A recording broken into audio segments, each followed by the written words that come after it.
Season 1 of 2026 is finally upon us in iRacing. Season 1 brings plenty of things to be excited about, but we're here for the iRating. We're starting this season with 1,193 iRating. We're hoping to have 1,500 by January 10th, and by the end of the season we want to push all the way to 2,500. Up first is Autodromo Hermano Rodriguez. We spent a week practicing for this race, so now sit back, relax, and check out this qualifying session.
This was not my best qualifying session by any means, but that's okay because the strength of field in this lobby is over 2,000. We're racing people who are much better than us, so I'm going to choose to look at this as an opportunity to learn from those that are better. Starting in 29th, we just have to not crash, but we do it anyways on lap 1. And that's going to set us all the way back down to nearly the bottom of the field.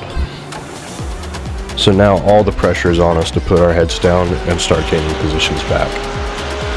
Having this major setback, one of the good things is everybody else is still bunched up, so we're able to catch back up fairly quickly, especially because other people keep crashing much worse than we did.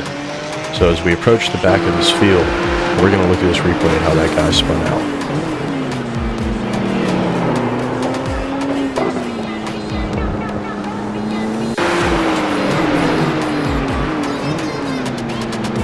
We do need to keep in mind that even though I've caught back up, we still have a ton of front end damage from smacking that wall as hard as we could have.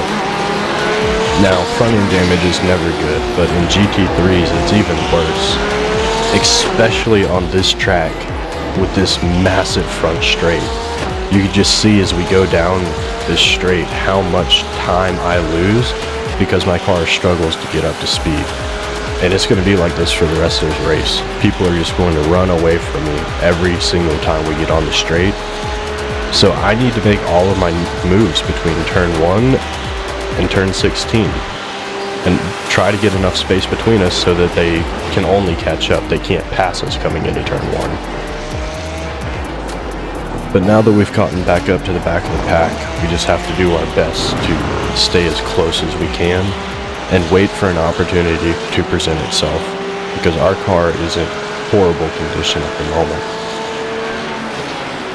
It's also worth noting that this isn't just a GT3 race, it's IMSA, so we have faster cars on the track, and that's going to cause a whole lot of problems for us depending on where they choose to pass us. Anywhere in the back section of the track, mostly okay, but if we get past in turn 17 and it screws up our exit going into that straight, with the damage we have, we're going to get left behind. And you can see here, that's one of the guys who started from the pit lane. He's finally caught back up to us. And they just go. They take the corner away from you, and you just have to let it happen. Otherwise, you're going to crash. We've already done ourselves enough of a disservice spinning on lap 1, so if we can avoid a crash and make it to the end of this race, we should be able to place fairly okay. But that's going to mean keeping an eye out, not just on who's in front of us, but also who's behind us. Because these GTPs, as you can see here in turn 17, they will ruin our race very quickly, and they don't have ABS, so they can't stop as well as we can. If we screw them up, we're going to eat the wall with them. As the race continued on, we managed to keep up with the back of this pack and just pick up places by other people crashing.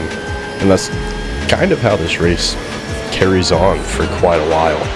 Still dealing with GTPs all throughout, but it's just crash after crash and other people making mistakes and us being able to capitalize.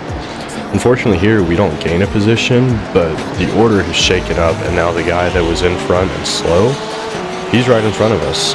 So we have more of a chance to catch him than we do the guys that were top behind him. And this car that just taps us in the butt, I want you to remember that car, because we're going to see him again later in the race, and you all are going to become judges, because some crazy things happen with that guy. But for now, it's just back to driving like usual, trying to keep up with this pack of cars and trying not to get passed by a GTP in turn 17. And finally, we see an opportunity. This guy in front of us has gone wide, and he slowed up the car right there, that pink and white car. So we're hoping that this is our opportunity to get a clean exit and then brake late into this corner coming up on Sector 3 to get around him. Now, unfortunately, that doesn't happen.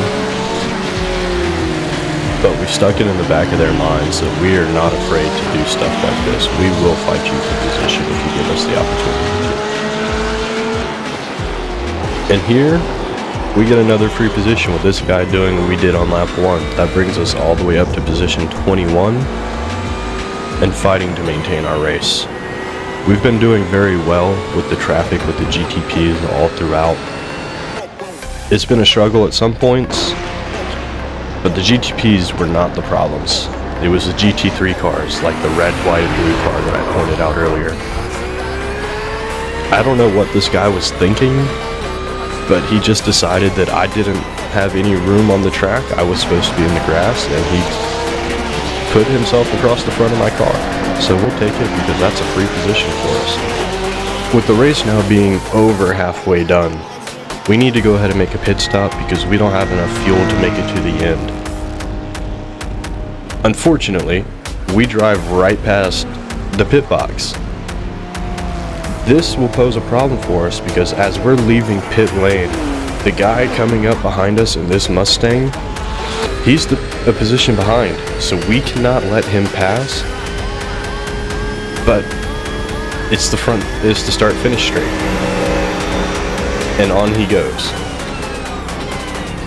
And the car immediately behind him is also going to be fighting us for position, so we need to make sure we don't lose out 2 places here. And even though he had all that extra speed going into turn 1 than we did, we were able to catch right back up to him, which is huge because he's been kind of slow all race, and the only reason he caught us was because of the pit stop. And now he's going to brake way too early coming into turn 4, and that's when we're going to make our move to go around the outside and brake later than him, and we get the move done. That's going to bring us all the way up to P18, and that's where we're unfortunately going to finish the race, but given the circumstances, I don't think it's a bad result.